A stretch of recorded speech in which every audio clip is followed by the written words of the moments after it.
Hello and welcome to night 2 of our exclusive SWIMFANS Oscar 2023 coverage. I am your host, Josh McKenzie, and I am once again here on the red carpet.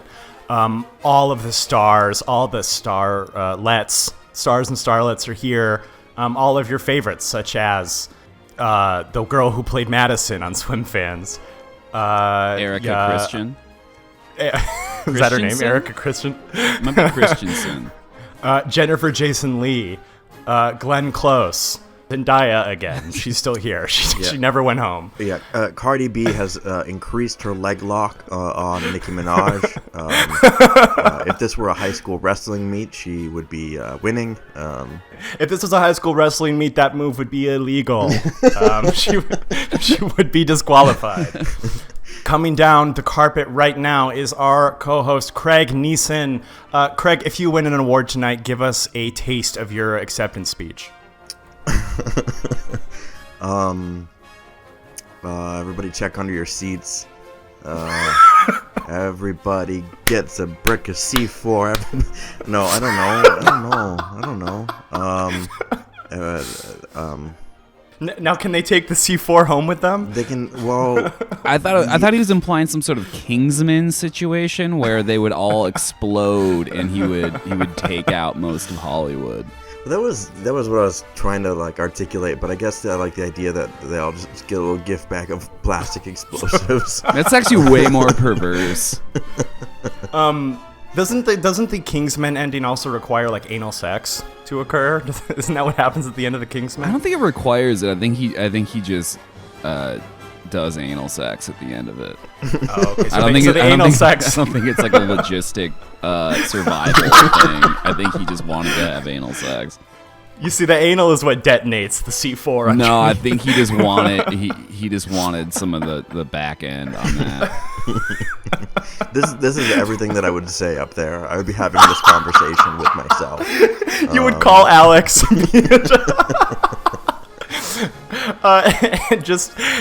Coming down the runway now is star Alex Hawking. Alex, who are you rooting for to win this year? Not Best Picture, but best. Who's Best Actress for you this year? That would be Mary Somé, star of Guinea Pig, Mermaid in a Manhole. Fantastic. I think she's a strong contender. Yeah. I think this is her year. Yes, no one has heard from her in 30 years, but I think this might be the night. This is the year for True Detective season 4. They'll bring her back. They'll rekindle her career. She's in the audience with us here tonight, but you just point in a general direction that's not specific. She's just yeah. Everyone it's give still it a wide up. shot. You can't make out faces. So this week we are doing the back half of the 2023 Best Picture nominees. Those films are The Fabelmans, directed by Steven Spielberg, Tar, directed by Todd Field, Top Gun Maverick, directed by Joseph Kosinski, Triangle of Sadness by Ruben Östlund, and Women Talking by Sarah Polley. Spoiler warning. Spoiler warning. This is your warning. I don't want to hear about it. Yep. If you haven't. Again, there will be a robot lady to tell you the next time code in case you don't want to hear too much about any given movie. We're putting her to work these 2 weeks. We are not increasing her pay. She's been living high on the hog. We haven't. Yeah. We pay her. She has far too many rights. Her cage is way bigger than mine. Oh, so much bigger. She barely exists. She has an honorary cage that sits empty. It's just bigger than Craig's. We can move him to the bigger one if we want to. Of my place, yeah. It's just we're big believers in ceremony on this show. Yeah. So let's start. We'll start with Fabelmans. Robot lady website's not working. Jump to 2024 to skip this movie. This is Steven Spielberg's movie about semi-autobiographical about a boy named Sam who realizes his love for movies as he comes of age with a family in turmoil. What do we think? I thought this was wonderful. The first 15 minutes, I was a little concerned that this was going to be a really, really, really self-indulgent, like, I'm Steven Spielberg and I'm nearing the end of my life / career. Here's a reflection on me. But it ended up being like a really fascinating film about making films. About like the power of, you know, the illusion of synchronized sound and image to show people to themselves and to create like fear and you know, the denouement in my mind isn't the lovely end scene, which I'm sure we're going to talk about. It's the showing the two boys, the one that's like basically being filmed in this like Triumph of the Wills type way, and the other one that's just being like cuckolded by the camera. Yeah, phenomenal. Just like this, the potency with which like a camera is able to be revelatory in the way that like when the mother sees herself being affectionate with the uncle, you know, watching it in the closet, having this like solitary experience with like images of herself performing what she probably already knows, but when you see it, it's different. And like this movie communicates that really well, this idea that like seeing yourself from the outside is a dramatic like thing, even if you know very well about yourself. It's revelatory and it's powerful, this medium.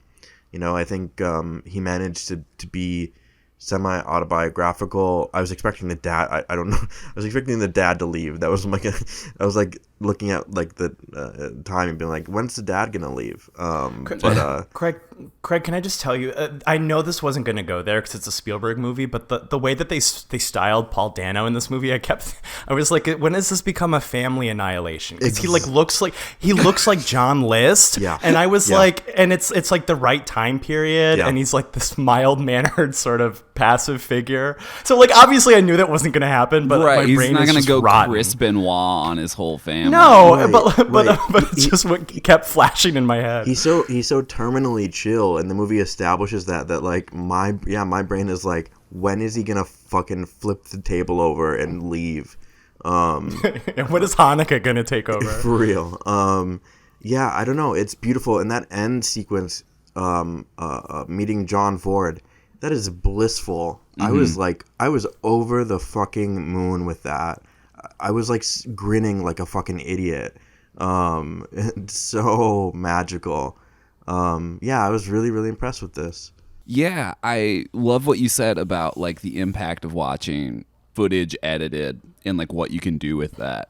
And I think it makes such a great point to, especially when he's like young, when he's like super young and with the train. I really loved that whole kind of arc too, because it really kind of goes into that like motivating factor of like, I have this idea, I need to make it. I need to crash this train like 30 times. And you don't really fully understand why he has to crash this goddamn train over and over again. That drive being like the thing that like, if I do this and I capture this thing, I also kind of destroy the thing that I have. I think is also like a really good metaphor for the Fabelmans itself, because I think it has this whole idea about like to create something about something is to it's like foolishly attempt to reclaim it as something that's much simpler than it actually is. I really love how it plays with that. And that really hit me. I'm a real big fan of the Fabelmans. Yeah, I found this absolutely gleeful. I clapped like a fat round baby seal when he was like figuring out how to make like the gunshots look like gunshots. Yep. I loved when he's doing the war scene and he like does like a plank of wood to like kick dust up to make it seem like a shell landing. So fucking just blissful to see. I had like a giddy feeling when he like made his homemade like rail for the camera to be on so we could do that tracking shot of the soldier walking through the field of bodies.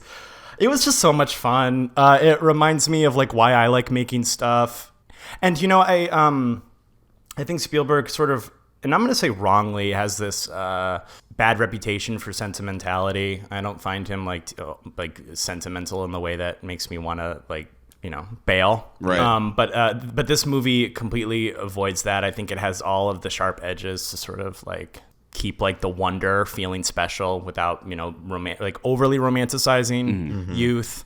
I think the comedy in this movie works great. I love the girl who's horny for Jesus. Oh, fuck.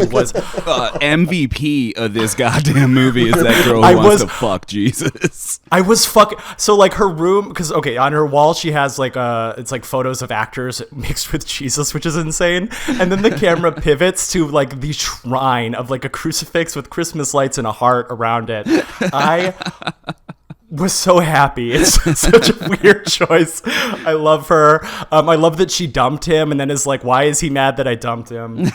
And I like sort of that complicated, not fully resolved moment where the kid who gets lionized in like the film at the end of the movie is like really torn up about that. I found that a really interesting sort of moment because while the movie's playing, I'm like, yeah, why is he so bummed? Because he looks awesome in this movie. And then I loved how much he struggled to talk about it because it's such a strange feeling to like verbalize. Like he's like, I'm not that person. Yeah, that's not me, man. Yeah. It's just so fucking cool.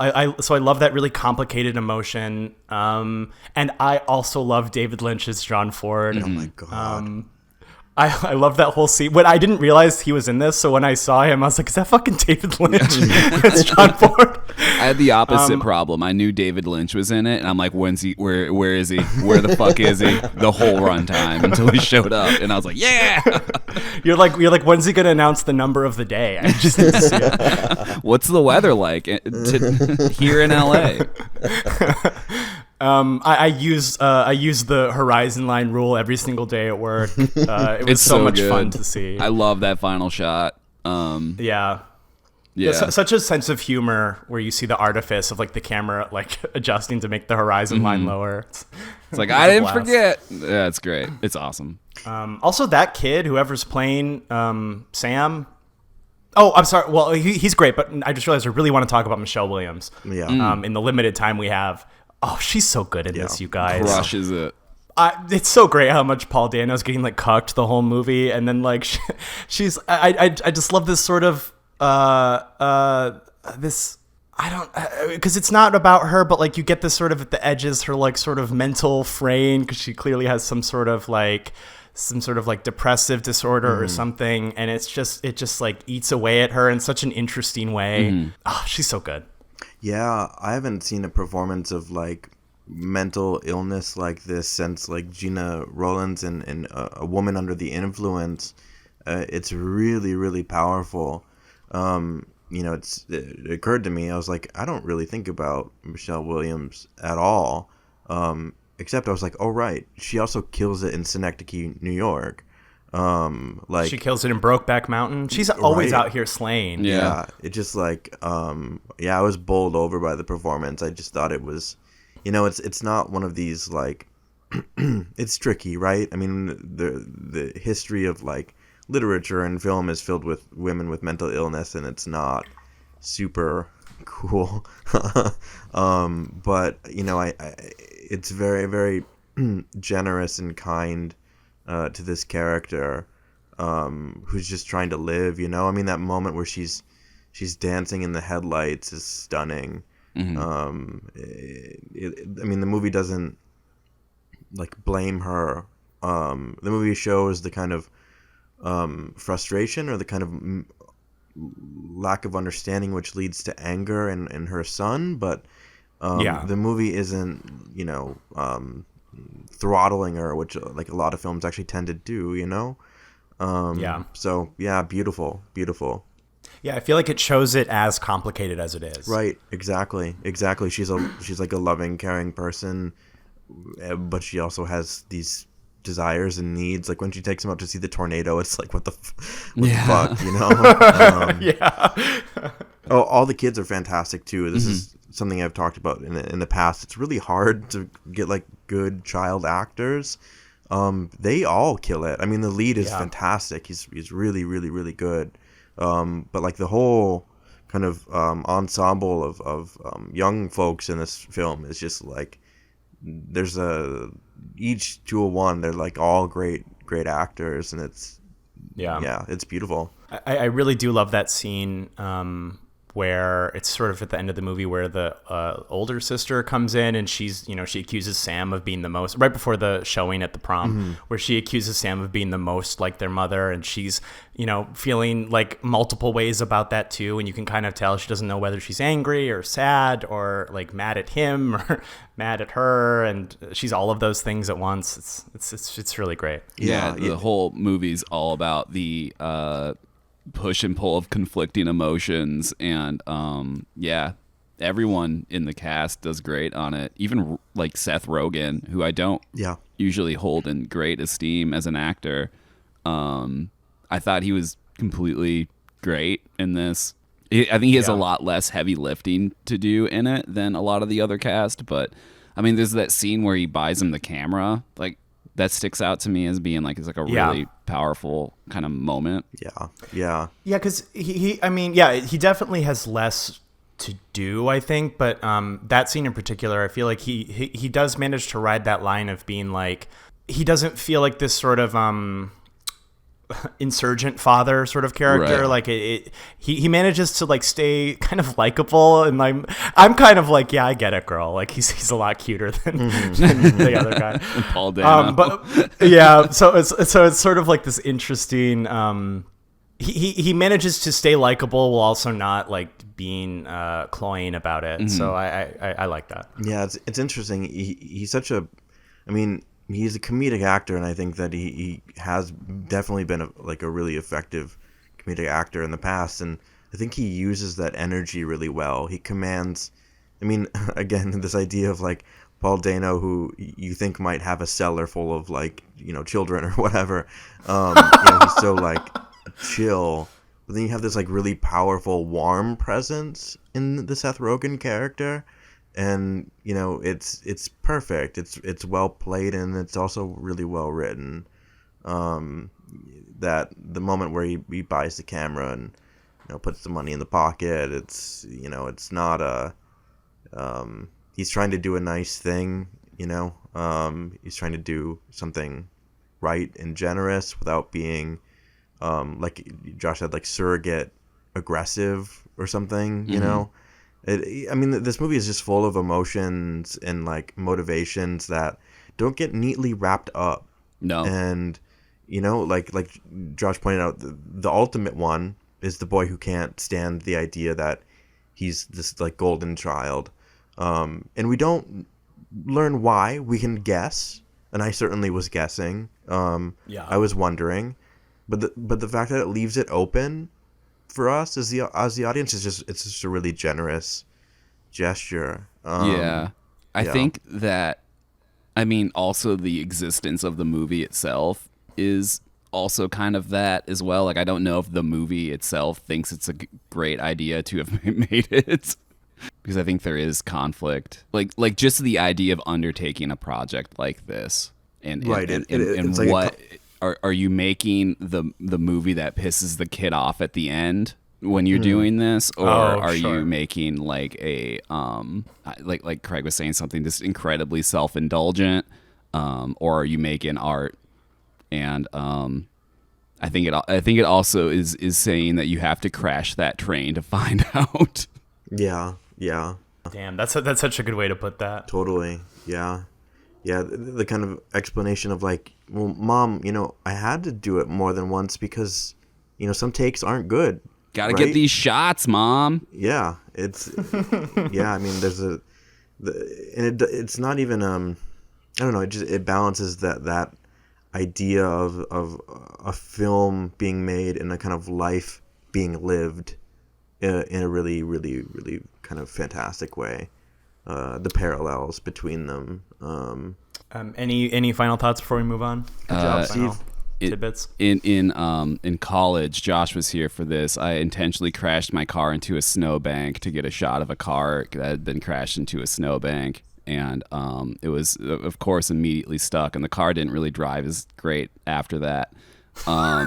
but I got that shot, man. And so when that kid had to crash that train, I was like, I feel you, dude. We had to dig the car out of the snowbank. My dad helped. He tried. He yanked it so out. let me amend that. We could not get the car. We could out not of get the it out. My snowbank. dad had to come and get the car. Paul Dano came and took off the Yeah. helped you pull it out. This is fantastic though. Steve's back, baby. 10 more years. Next up is Todd Field's Tar. I will not pay for the Robot Lady software. Jump to 3747 to skip this movie. This is Kate Blanchett's portrayal of the first woman chief conductor of the Berlin Philharmonic. Her extremely high highs and her extremely low lows after she's outed as sort of like a sexual predator. What do we think? Superb. I knew nothing about this. It's if you've listened to this podcast, you know that I love Kate Blanchett. She was like my first kind of. I spoke about this. I would simply find her in a movie and I would watch that movie. Right, like I didn't need to know anything about it. I just knew that she was in it, and I would find it and watch it. So I've seen pretty much everything that she's ever been in. I knew nothing about this. I don't follow her career. I've never have really, but I do really admire her as an actress. Had no expectations, no whatever. I don't hold her to any weird standards. Fucking phenomenal. I mean, when this movie first opens, it's like, oh, she's like overacting, but the movie opens with an interview with the guy who's actually real, right? That real interview guy. I'm like, damn, she's overacting, and it's like, no, that's Tar performing for the audience, like performing this idea of herself. And the NPR version of herself. The NPR version of herself that's like clever. Dude, and I know loquacious. people like that. 100%. Like I think I had kind of the same sort of emotional roller coaster with that you were on, Craig, of like, oh, this is kind of a weird way to talk, and then it was then before the end of that conversation was done, it was like, oh, I know her. Yeah, this movie is powerful. I mean, it's really, really, like, I think like one of the more banal things about it, I know that it's gotten like a lot of ink spilled about the fact that it's like Me Too or whatever, but like to me that's like the least interesting part. I mean, it's like the structural kind of collapse of the character, but you're kind of seeing this like very nuanced like internal struggle of a very, very wounded and a very kind of cruel person whose cruelty is like, it's interesting. We don't ever see it really like concretely or something. Like we see it like evidentiary, like through the emails that she's like sent to all these orchestras, like, do not hire X girl, do not, she's unstable, do not hire her, it'd be a disaster. And it's like, oh, holy shit. It's like that's 30 emails. Yeah, and it's like, that's why the assistant didn't delete them. And, that's why this girl committed suicide. Fucking, like, the revelatory things are one thing, but, like, this performance of a character that's balancing her very obvious, like, mastery of her craft while also being kind of a terrible person. Not kind of a terrible person, actually a terrible person. Yep. It's just like, it's a stunning thing. It's just a really stunning film. Yeah, I think we've spoken a lot on this show about the visceral joy of watching people be good at something on screen. And so I think there's definitely that here. Like, you can see her be a master of, like, I don't know, classical music. I didn't know most of the words they were talking about in this movie. Not important. Not important. But like, so it's on one hand so thrilling to watch her be like this like virtuoso of a maestro. And on the other hand, I mean, it's like an interesting study of like, what power does to a person and what sort of person seeks out power in the first place. Yeah. But it's meaningfully distinct from something like Whiplash, because her power is like it's like a passive cruelty, right? It's this like subterfuge cruelty as opposed to this J.K. Simmons character with the yelling and the physical abuse. It's like this below the surface, hidden even sometimes, I think, to herself. Like she's not even aware of how cruel she is. That this corruptive force is a mystery even to her. And I think that describes so many powerful people in our society, particularly in America, particularly in the arts, who believe themselves to be, otherwise, upstanding, broad-minded people who are just monsters. Yeah. because it takes a certain kind of person to even seek power in the first place. Yeah, and that belief in one's own exceptionalism is a noxious thing. The moment where she's trying to get the kind of like underman fired. I don't know what role he had, but like she comes into his office. Assistant conductor. She comes into his office. She finds a little trinket and she begins to speak about this like, music thing with this man. And then she just like politely sits down and is like, yeah, you're out of here. It's just like, that. And she acts offended, right? She acts like shocked that he would react in such a way to this act of complete, how do you say it? Like, subterfuge. It's like it's snake-like, right? It's not. Yeah. It's not. Oh, she plays him like a fiddle. Exactly. Exactly. It's just it's wild to see cruelty come in this form, I guess. Yeah, my co-host just hate to see a girl boss winning.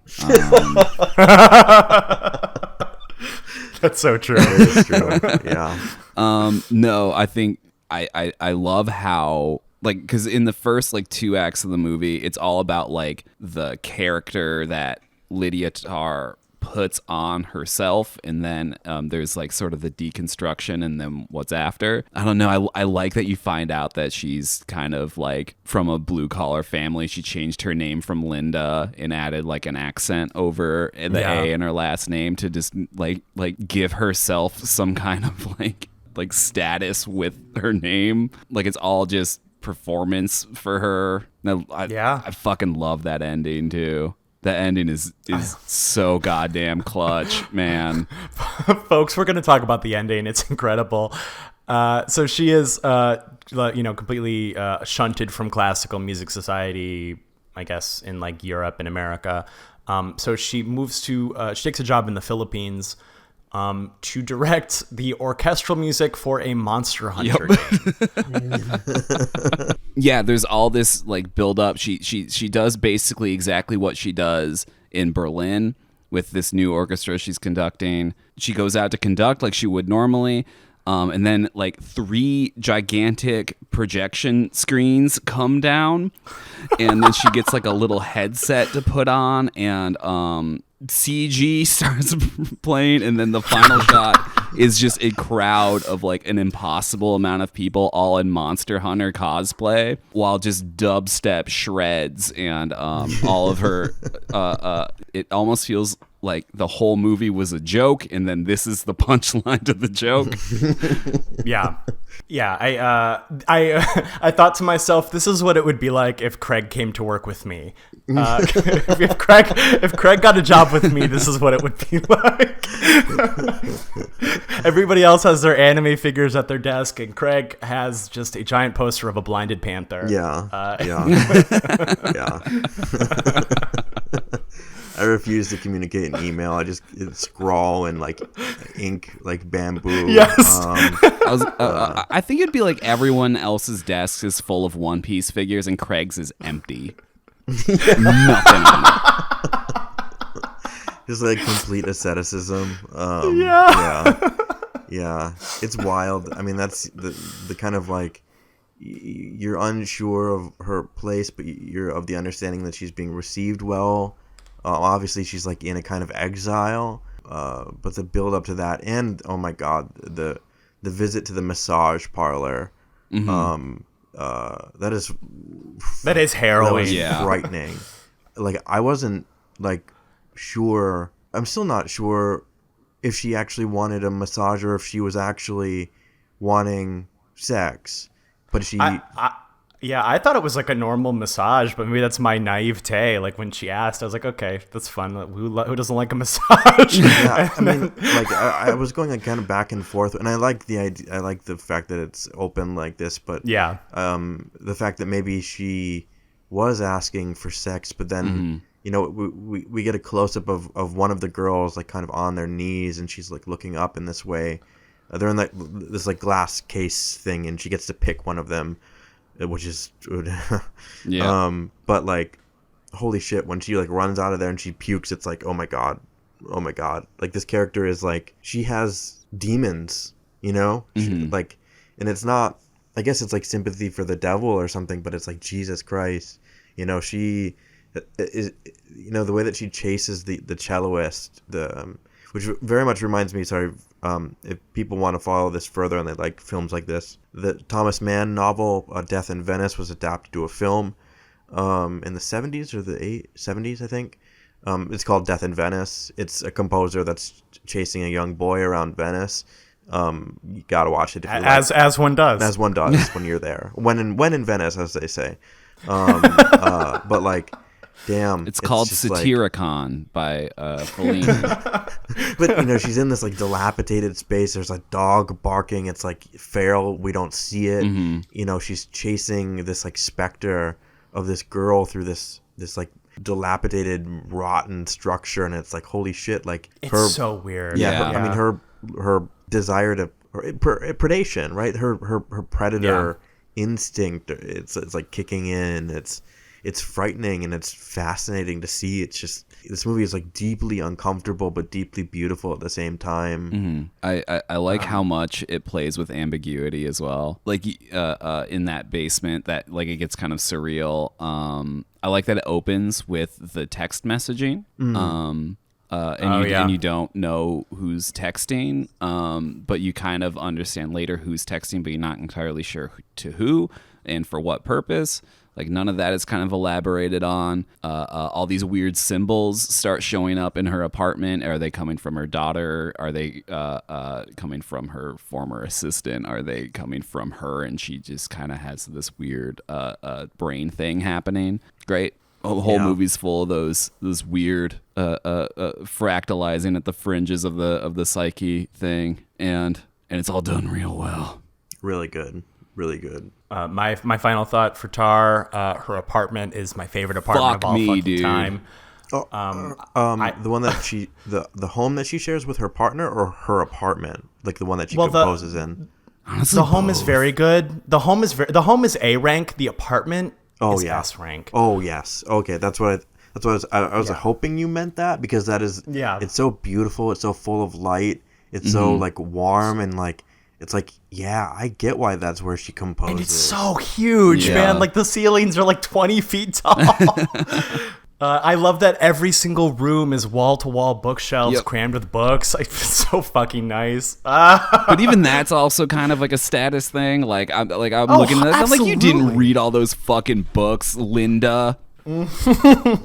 Yeah, and I mean, there's a permeability to that space where we're, you know, the mother or the kind of middle-aged woman is raising her, or is taking care of her mother next door, and this is again the high strangeness that exists kind of at the fractal edges, where like at a certain point she has to like help clean up the shit, right? Like she's covered in That's a harrowing scene. it's I just hate like, that. you know, there's this idyllic idea of Tar, and then there's kind of like the reality, or there's kind of maybe this like very onerous like dark side, like this very ill side, and they kind of I mean they're happening at the same time. I don't mean to, it's not like Jekyll and Hyde shit, but like fascinating to see it from this kind of, I don't know, perspective, this vantage point. Someone so troubled. Yeah.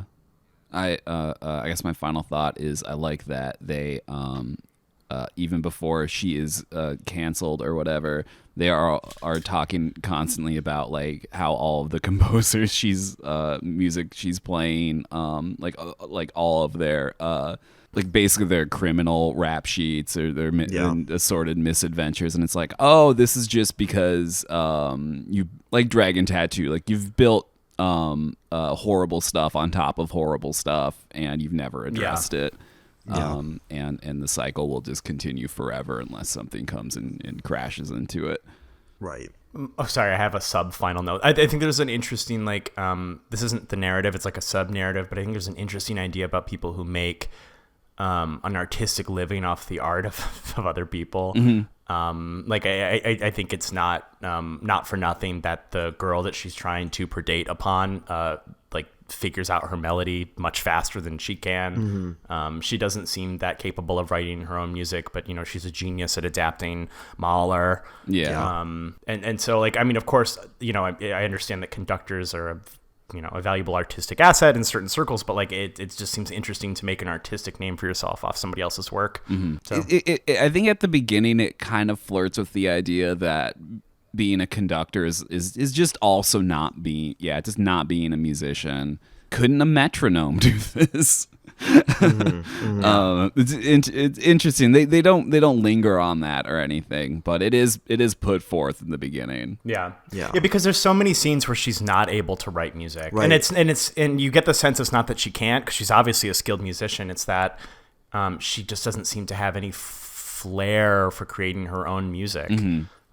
Which you know, I don't think is a value judgment one way or the other. It's just it's interesting. Yeah, and it's interesting how she gets hamstrung a couple times. She's hearing like the notes of like a beeping, or like, is it like a car alarm or something? And there's some sort of alarm. It's ambiguous. And she's able to I don't think she ever finds the source of it. Doesn't find the source of it, but is only able to kind of like repeat what she's hearing. And I think that's like a really fascinating thing, because like she explicitly has that. I'm sorry, I know we need to move on, but like she has that place to be creative, but she gets hamstrung by this little note, and she doesn't end up doing anything there. It's beautiful and strange.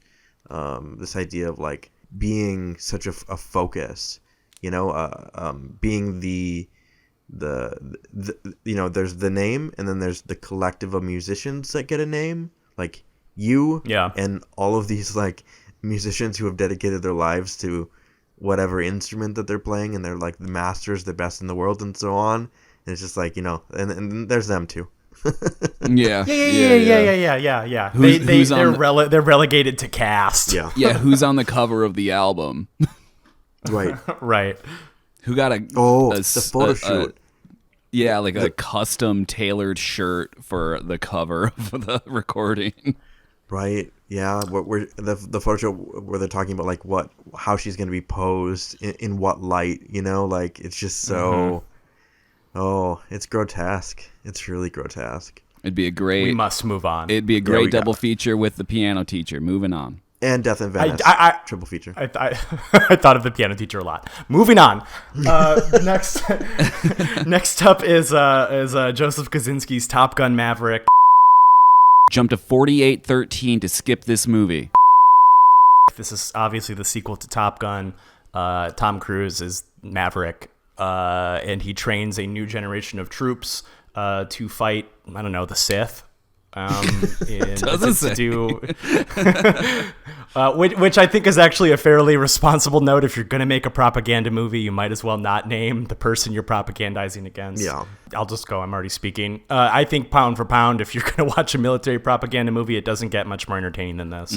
The airplane shit fucking rocks. It's extremely hot-blooded at moments, which I didn't expect. I did see Top Gun once when I was like 17, but I don't have a strong recollection. But I like when the planes go fast. I was pretty fond of like the supporting cast of like Top Gun graduates that Tom Cruise is training.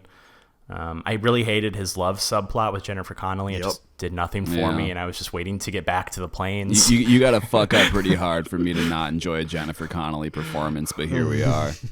It was just a cold fish. Yeah. Like every time, like, and they're like, so he hooks back up with Jennifer Connelly, and then her daughter's like, "Don't break her heart again." And I'm like, I don't give a shit, man. Get back to the planes. The planes are fast. Come on, man. I got the need for speed. Yeah. I want to see that Top Gun go Maverick. Pretty fun popcorn movie. Really liked the action cinematography when the planes are doing dogfights. Mm-hmm. I think it would have been so easy. And this is my primary thought coming out of this. I saw this movie back in July, so I'm working on months old memories here. I hallucinated the alternate version of this movie where they CG'd the planes and how easy it would have been for them to do that and get away with that. And how impressed I was that they didn't do that, because the honestly, 80% of Top Gun is you're just watching insanely sick plane footage. So fucking sick. Like shit. Like you can't. You at that point you probably really didn't see close up being shot close up. All of the aerial photography just did so much for that movie in terms of like making it like the most successful Navy recruitment tool probably of all time. Yeah. At one point I took our friend Badur, who had never seen Top Gun and is from Saudi Arabia. We took him to see a screening of Top Gun, and we were all pumped at it because it worked. It still works. But the fact that they mounted fucking cameras in planes and they shot the cockpit scenes, which were like the only things that weren't shot in planes in the original, is a level of like one-upsmanship that I appreciate from a lead actor who's also trying to die in a horrific explosion. Begging for death. It's the only explanation is he wants to die. Yeah. It's great. I really like this, but yeah, I don't really care for the Jennifer Connelly stuff. But those planes look real good. Yeah, I like seeing a new movie by this director who also did Tron Legacy. So yeah, you're the Tron Legacy head. yeah, I'm the Legacy defender. Yeah, I don't have much else to add. I think that I was very anxious for them to stop talking and get in a fucking plane. Yeah. It's the conservative get line in the of like, plane, Shinji. Yeah, it's like, I was thinking the conservative line of like, shut up and dribble, and it's just like, I'm watching the movie like, just shut up and get in the plane. They gave Miles Teller a mustache. I'm really glad they did the little flashback thing of seeing him and his dead dad, and he's a little baby on the piano or whatever, because I would never. That really worked. Yeah. I was impressed. Yeah. The what they used from Top Gun, I thought was augmented the movie and didn't like weigh it down. Exactly, and I was impressed with that as well, because that can feel like really heavy-handed. And I felt kind of weird going into it because, like, similarly, I haven't seen Top Gun since I was like 16 years old or something. You should both come over. We'll watch Top Gun. I own it. we can get snuggly and watch Top Gun. Yeah. And then the next day we will just desperately beg the recruiter to like let us sign up, even though we're like way past. Aren't you MFs in your 30s? Yeah, we're like way past our fresh date. Our reflexes aren't that good anymore. We throw a hip out at boot camp. I wouldn't even try. Just immediately frag like a bunch of officers on accident. But yeah, I mean, it was fascinating to see the kind of like, yeah, it's like one-upsmanship. I think that there is something to be said for these little like death machines and how they can like fly real fast and how they maneuver through the air. It's all very bewitching in a way. But a lot of like military machinery is bewitching. It becomes, associated with like libido or like freedom or, all of these sort of things, power, masculinity. And I think this movie does a very good job of communicating that. And yeah, I mean, it's gross. There's all sorts of jokes I could make about how, like, you have to watch, the Lockheed Martin sponsored by credits at the end or whatever. But right. Yeah. It's whatever. I can just shut that part of my brain off and just be like, whoa, one plane flew over the other plane upside down. And it's just like, okay, so cool. It's like Blue Angel shit, right? Right. It's like, pretty planes making crazy moves in the air Hope they don't die. Folks, they Zoom. Okay, it's a Navy recruitment tool. You can't get around it. It's very effective at doing that as well. It's also because it's like, look how cool these planes are. Do you know the only way that you can get to fly these planes? And it makes you very aware that you have to join the Navy in order to fly these planes. I never wanted to join the Navy, but I did like watching those planes. So who knows if it's good or bad. Point one for Alex. Literally, okay, this is just totally an aside. Literally every person that I know that's been in the Navy that I've ever encountered say not that they didn't like the experience or that it was bad, is that they regret it outright. Regret. So I know that if you're listening this far into this podcast, you're probably on board with that already, but like, just so you know, they don't care about you. They never will. Hello, I'm user number 1 troop defender, about to listen to my first episode of SWIMFANS podcast. Let me take a big sip of my coffee. Yeah. Wearing a little army shirt that the recruiter gave him sophomore year. Just shooting that shit out of like a little t-shirt cannon, you know? And if you catch it, you have to join. Join the Air Force. Join the Chair Force. It's probably, but you're probably going to have a better time. No, don't join them. If you can avoid it, maybe don't become a drone operator. But hey, if you gotta do it, don't do it. Just simply don't. Listen, if you gotta, you gotta.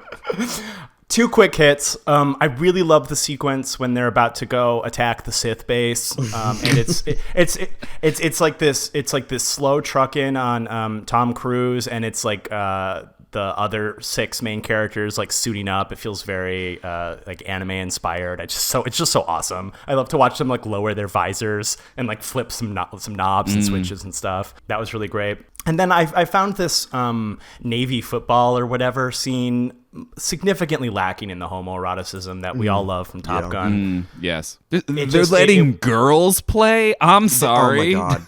Yeah. Well, it's that like it was shot like the closest they get is a medium shot. There's no lingering shots of men's bodies pressed against men's bodies. Yeah.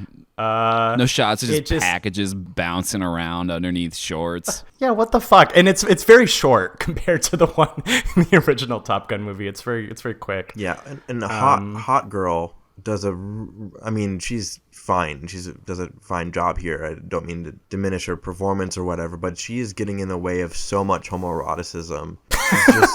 She's simply too hot, and she's in the wrong place. She's cock blocking all these repressed homosexuals.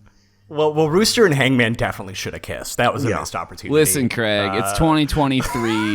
Straight cis women can be gay guys now.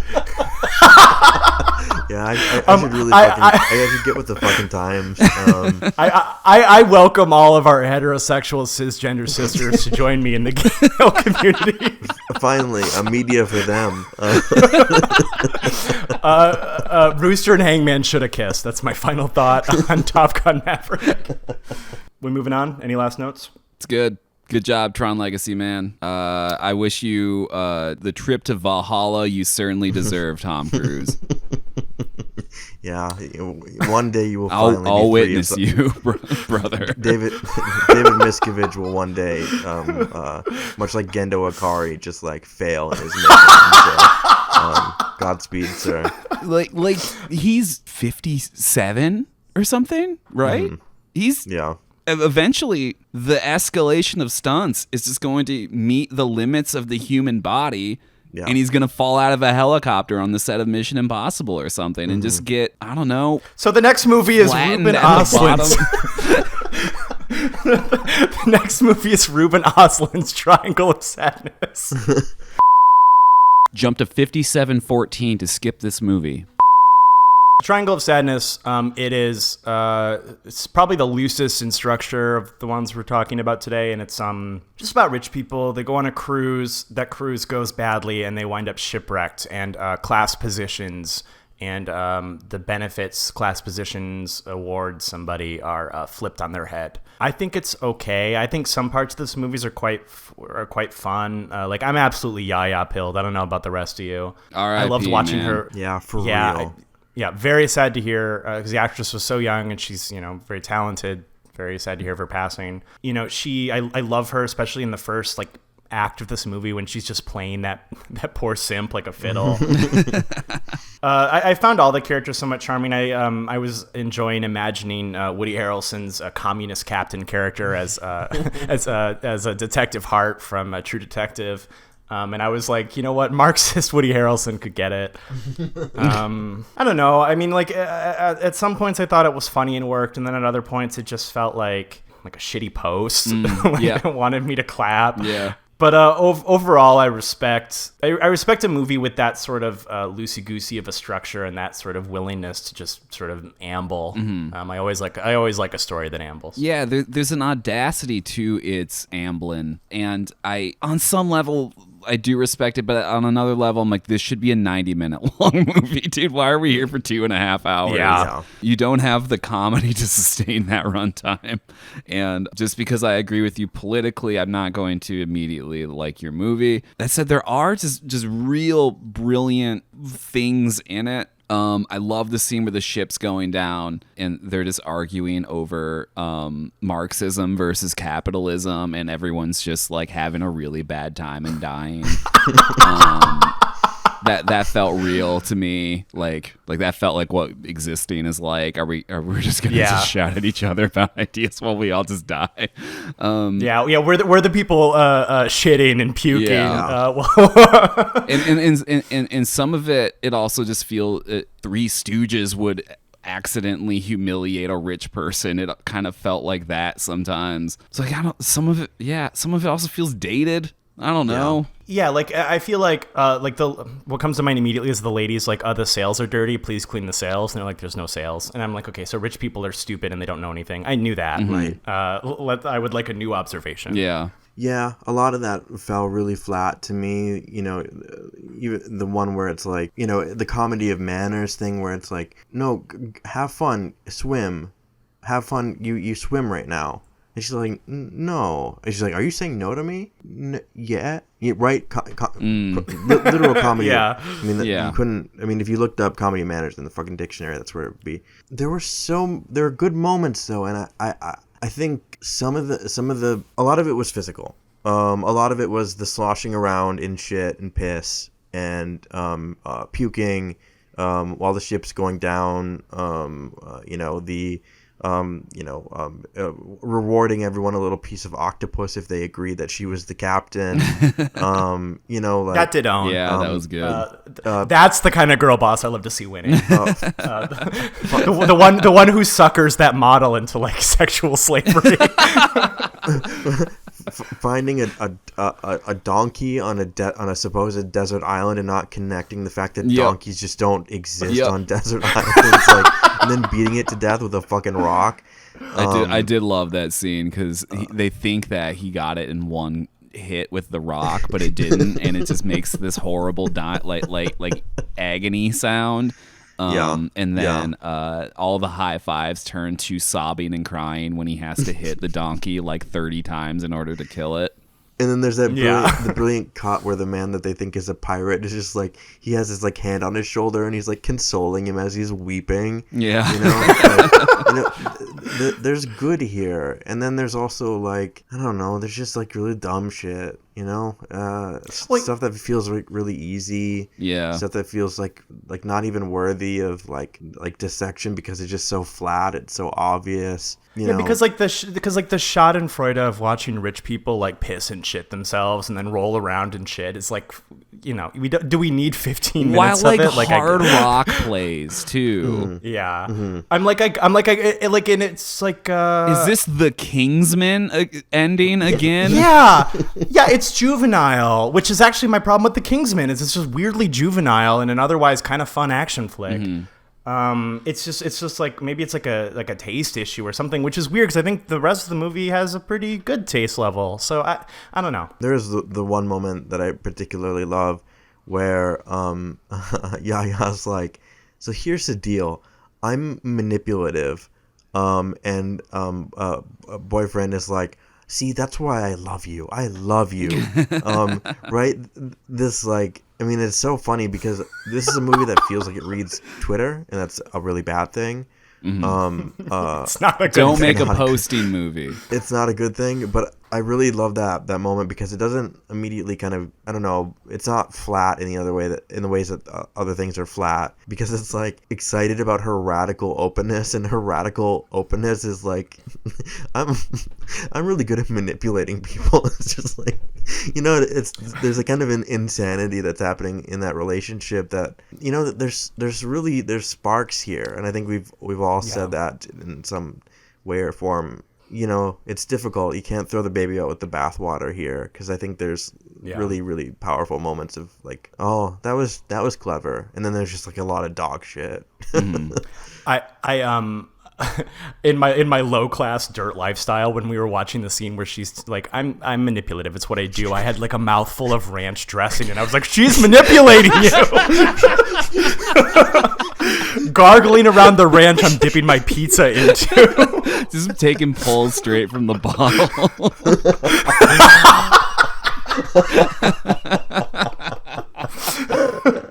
Yeah, that opening's really good. But even that also, like, isn't it messed up that men are expected to pay at for dinner? Is like still like you're 50 years old, like past milking that for comedy. Like, Yeah. like it just covers so much like kind of well-worn ground, I guess. Yeah. Even though I still think it's totally worth seeing. I came out ultimately positive on it. Yeah. Yeah, and I think it looks nice. Oh, it's Yeah, beautiful. it looks great. Yeah. Really, really beautifully shot. Yeah. Yeah. I will say that I think Triangle of Sadness is such a sublime phrase. Yeah. I love to say it. I think it's either my first or second favorite title of all 10 of them. It's that or All Quiet on the Western Front. I find them such gorgeous phrases both. Yeah. Yeah. It's really 3 words together, man. It's gorgeous. Oh, and I loved the intro at like the modeling thing. Oh yeah. Oh yeah, like that gay influencer is like pestering all the male Yeah, models. yeah. And he's like H&M, Balenciaga, and they have to switch their smiles to frowns. And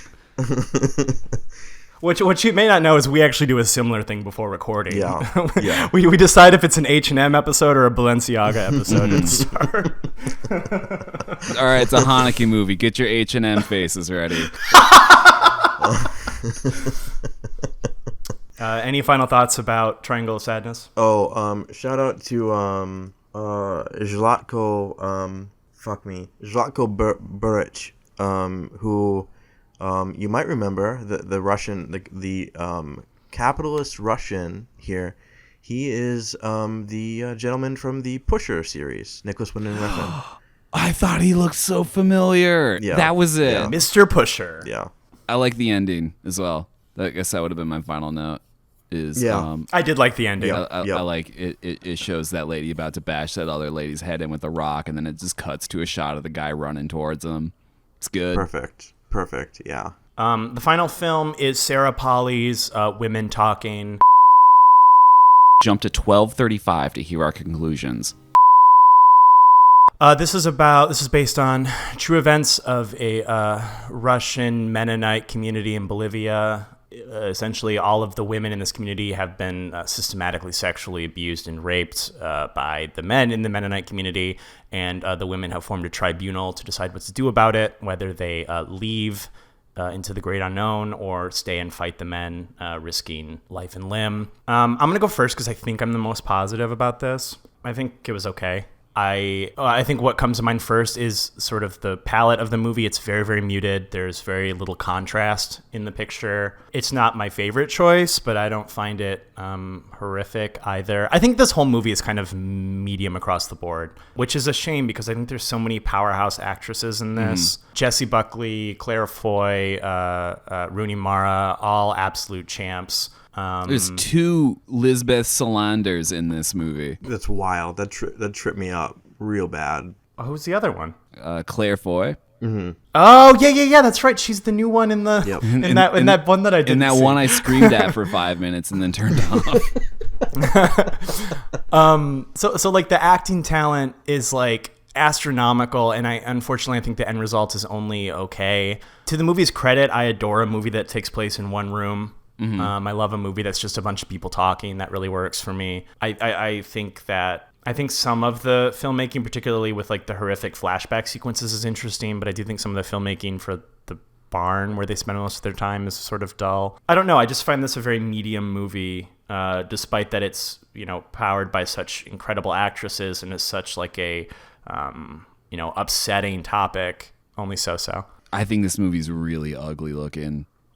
I guess first just the color palette. Everything is just desaturated to the point where I thought I was watching like an HDR version that wasn't encoded correctly and was only showing the SDR parts, which looks really bad. And then I did some Googling and I found out that this is what the movie looked like, and I was really distracted for most of it because, as Josh said as well, like in the loft of the barn where it all takes place, it doesn't really seem like that much attention was given to blocking, and then it's cropped to this like 70 millimeter aspect ratio, which feels sloppy to me. Like it feels like it wasn't shot for that. It reminded me of like in like 2010 when like music videos started. There's at least one I can remember. It was the Pitbull music video for what was that song? Give Me Everything is shot with like a 4:1 aspect ratio. Like it looks fucking insane and bad, and everything's either much too far away or way too close up because it's the only two modes you can operate in like that wide of a screen of an image, and it looks like they didn't really care either in this. It's just. And then it also felt like there was those shots out in the field where I could like tell that it was being like the camera was just being steadied by like one of those Ronins, because like when you're using one of those like mechanical stabilizers, like the image looks mechanically stabilized in a way that it's very distinct, which kept taking me out of it. Great performances, but man, the visuals just killed this for me. I felt like any message that this movie would have was cut short by the least interesting it could have possibly have looked. Yeah, I don't think any of us on this podcast are pedantic in like this idea of how something ought to be shot or ought to be colored. There's little to no prescriptive advice that I think we've ever, or like that we have, or rules. And to speak for myself, this movie felt determined to push me out of it constantly. I mean, there's no when you shoot in a room, and I do love that conceit, the kind of like theatrical conceit of like this is a kind of Bertolt Brechtian play where this is what the film is called, and it's happening on a it might as well be happening on a plinth, and here it is. But like I don't know what the space is like in that barn. In fact, I didn't even know they were on like the like hayloft, like second floor of it, for like a really long time. Yeah. Until the end when August is like standing at the edge of it, and there's like a ladder leading up to it. Like it doesn't establish space, and that's so critical. And like it's when you have this like ensemble cast, and you have a very controlled environment with which you can plant a light, you can block things out. It's so sloppy. It is some of the worst filmmaking that I've seen in a really long time, just on a technical level. It's and the thing about that's especially frustrating to me is that there's this line that I'm sure people have heard variations of, but like times of distress or like impoverishment or whatever create great art, right? Times when politics are bad, great art happens. Punk rock and so on, blah blah blah blah blah. AIDS crisis. This is a moment where like the unthinkable has happened, even though a lot of people predicted it. But like, Roe has been shit canned. Violence against women and girls, and just genocide and hatred of women is just a fucking plague on society. This is a moment where, I mean, I don't necessarily believe in that old like cliche, but I think my inverted version is like, times of suffering and distress deserve great art. And to see the bag get fumbled like this is what made it really, really, really hard to watch. It made me really frustrated, because I think that there was potential here. Totally. And it feels like it got squandered for a lot of formal reasons, and I mean, it sucks. It feels rushed. It feels sloppy, and yeah, it's shitty. It's shitty. There's no way to. It's disappointing. I'm sorry. Well, because I mean, I do. I guess to maybe complete the compliment sandwiches, I do think there was so much here, like on the page. Like I love and feel for like all of like the individual women, and I like that they each have kind of like an individual point of view. And I even like what this movie does to. While I think that perhaps Claire Foy's character should have just killed them with a scythe. You know what I mean? Like perhaps that was the just thing to do. Should have been called women killing. I really found it interesting and thought-provoking to see where that intersects with their faith. Whether or not it's a choice I would have planned or whatever. I think that's interesting. I liked that they had to negotiate in what way they could seek vengeance or not seek vengeance while still in their minds remaining good.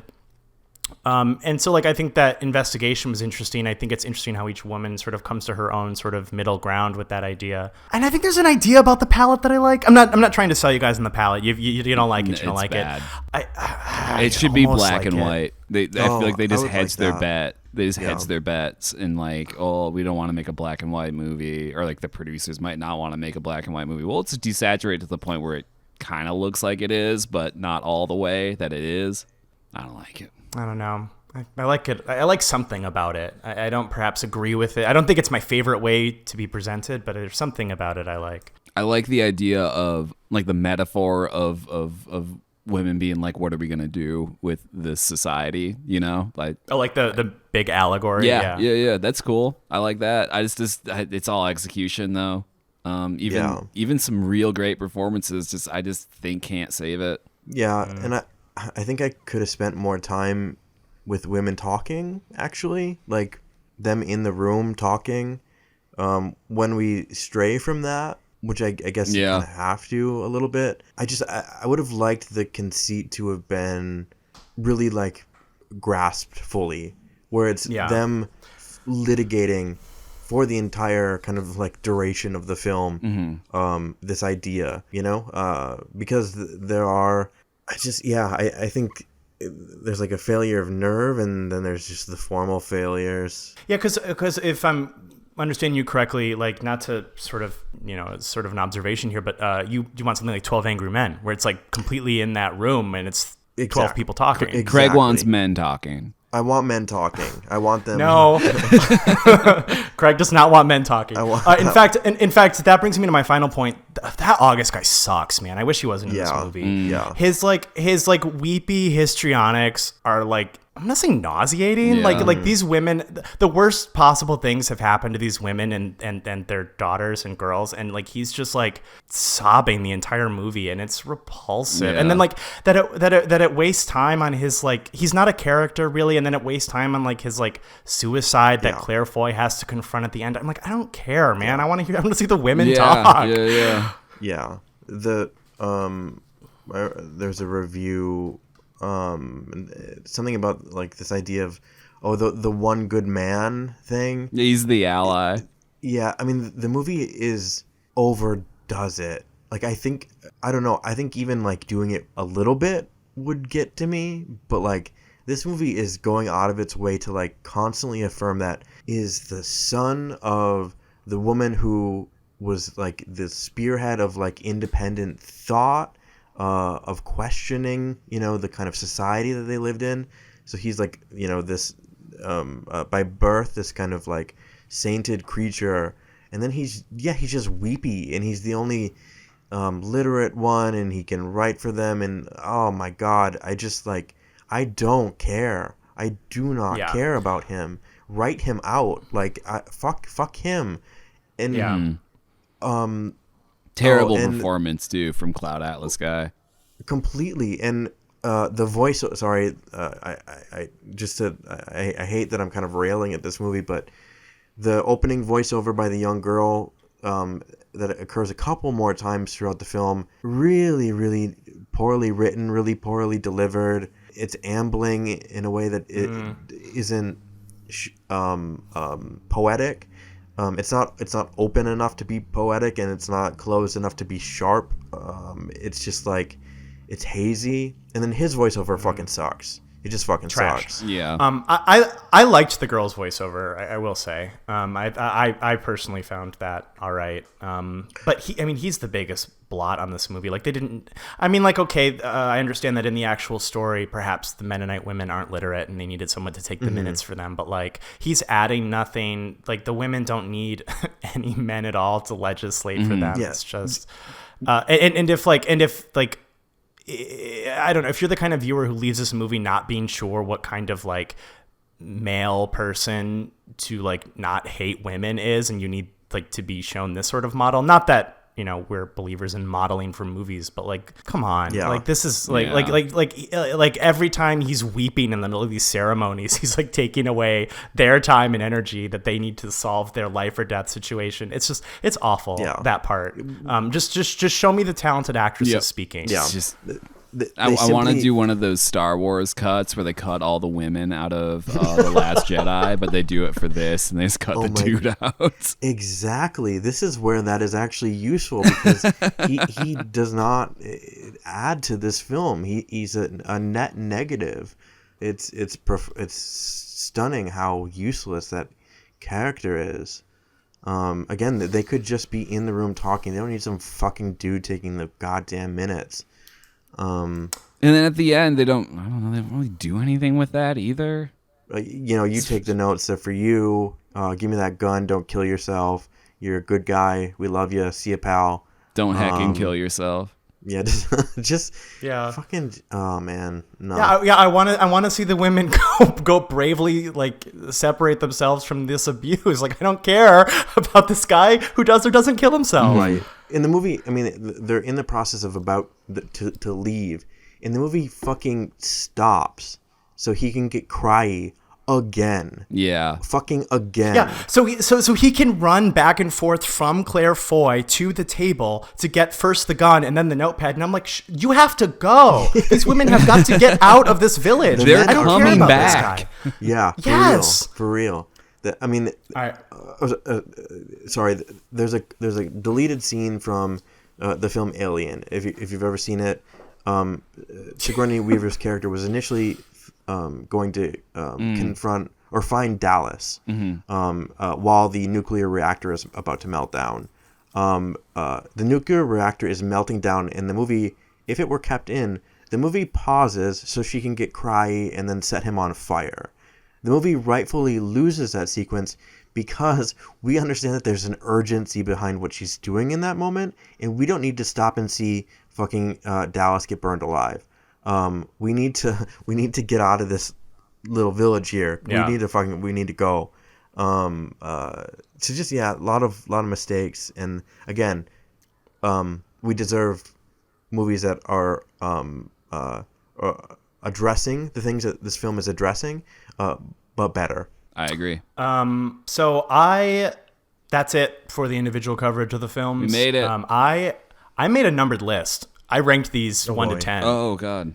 You don't have to do that. I'm just saying. If you give me like 30 seconds, I bet I can do it. Through the magic of editing, this will be seamless. Fuck, shit. God. I think overall, these selections compared to 2022 are better. I think all 10 of these are fine. Yeah. There wasn't one that I found dreadful compared to last year. But I will say that I also didn't love any of the 10 of them as much as I love Drive My Car. Yeah.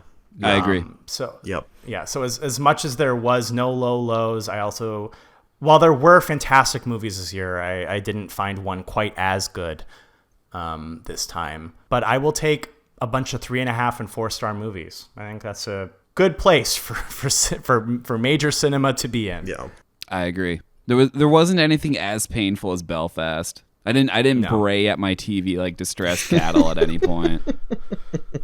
Yeah, because I think my least favorites from last year were like maybe Belfast, King Richard. Can't remember them all offhand. Well, just ones King Richard's like fine. Yeah, it's fine, but I would say it's 2.5. less fine. It's an acting showcase movie. It's not like a movie show. Yeah. It's not like a Belfast is movie. Belfast is easily the worst. Easily, yeah. One of my least favorite movies I've seen. Period in the last couple of years. Yeah, I agree. I think that movie is worthless. Just absolutely dog shit worthless. I was gonna say this during Fablemans, but I feel like Fablemans is what Branagh thought he was making. Yeah, absolutely. Except for Fablemans had like the movies in it and like the kid who wants to make movies in it, and Belfast does not have that. And Fablemans has self-awareness, and Belfast just assumes that because it happened at the same time a historically significant event happened, that it would like make it meaningful by default, like a movie by birthright. Yeah. Bad. But bad. I think all 10 of these, at least from my experience, would be worth the price of admission.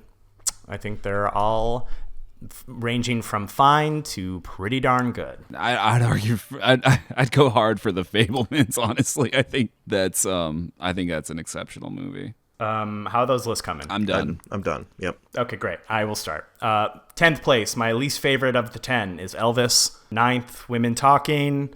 8, All Quiet on the Western Front. 7, Triangle of Sadness. 6, Top Gun Maverick. 5, Avatar. 4, Everything Everywhere All at Once. 3, The Fablemans. 2, Tar. And my best picture pick for 2023, Banshees of Inisherin. Love to see a friend break up. Love when it gets weird.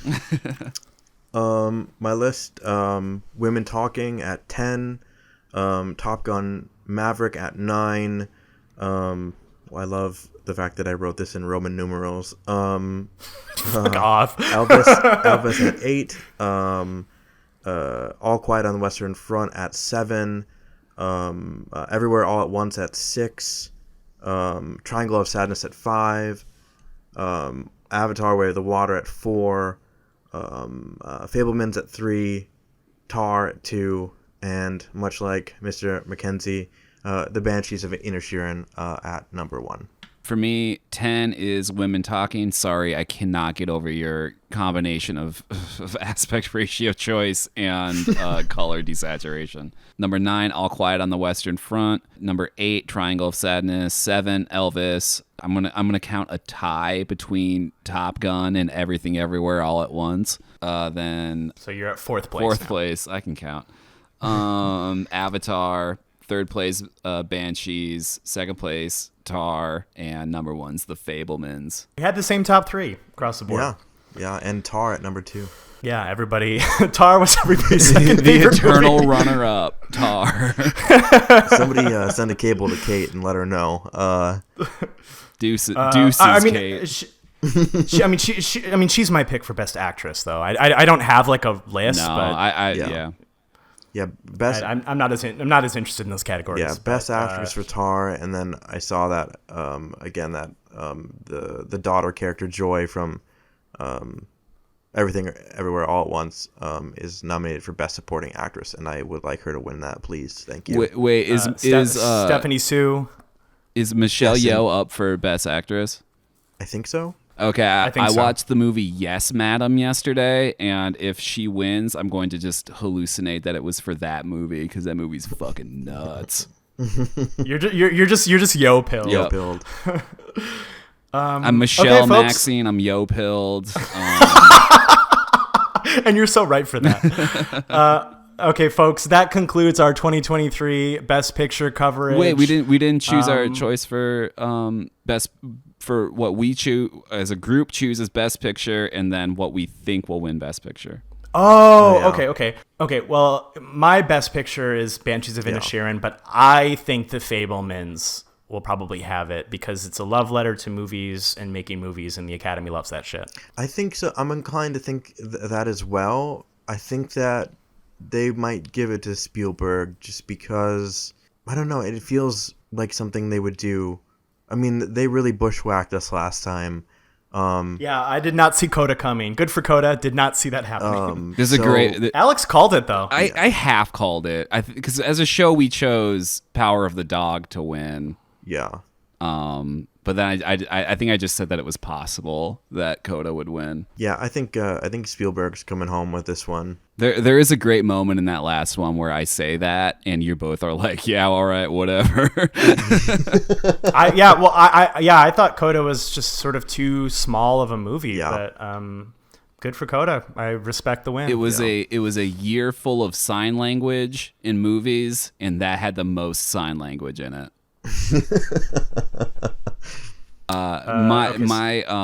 Obviously my favorite is The Fabelmans, but my guess for Best Picture would be Everything Everywhere All at Once. Okay. I think it's a strong contender. I think it has the momentum. It definitely has the biggest presence of all of them. Watch, they're gonna give it to like Avatar or some shit. Oh my god. I mean, I'm all for the blue people. I was surprised. Yeah, I was surprised to see two kind of like popcorn movies on here. Yeah. Avatar and Top Gun. I didn't expect either of those to be nominated because I guess I expect those more to be nominated for technical awards and Best Picture. Mm-hmm. Did you sorry, I know that we're at the end here, but there's a video of Steven Spielberg speaking to Tom Cruise at some kind of award show, and Spielberg is thanking Tom Cruise for saving theatrical releases, saving like cinema in theaters as we know it. And Tom Cruise is like, "Oh no. It's very interesting, and it's very interesting that it's on this list. Avatar and Top Gun. Usually, I get it. yeah. If they, it's very rare that they throw a bone to even one kind of popcorn movie. Like, I mean, I think Yeah. like, Because I don't think there were Fury any Road, last the year. last like big action movie that got yeah. nominated for Best Picture. Right? Yeah, I don't think there were any last year. No. No. Yeah, so I was surprised to see that, but yeah, they're both all right. It'd be so fucking funny if Avatar won. Yeah, it could happen. I'm not counting it out. I think it'll be The Fabelmans. That seems like a movie to win an Oscar. So okay, So that's the show choice then, is The Fabelmans. we do outvote you. Okay. Well, you can find the show. I'm trying to remember where we are in the show. You can find the show at all the places you get your podcasts. That's Apple Podcasts, Spotify, Stitcher. You can even find us on YouTube. Wherever you do that, please subscribe, rate, and review. We appreciate it. It lets us continue to get invited to the red carpet. It keeps me dripping in jewels. And above all, that's the show's priority, is to keep Josh in the finery to which he's become accustomed. Yeah, we make a lot of money on this show. All of it goes to me and none of it goes to Craig. Nope. No fresh cedar chips. Nope. Sorry. Just like the Titanic, we are first class, second class, and steerage. I'm shoveling coal and not in the good sense. Oh, where's my soundboard?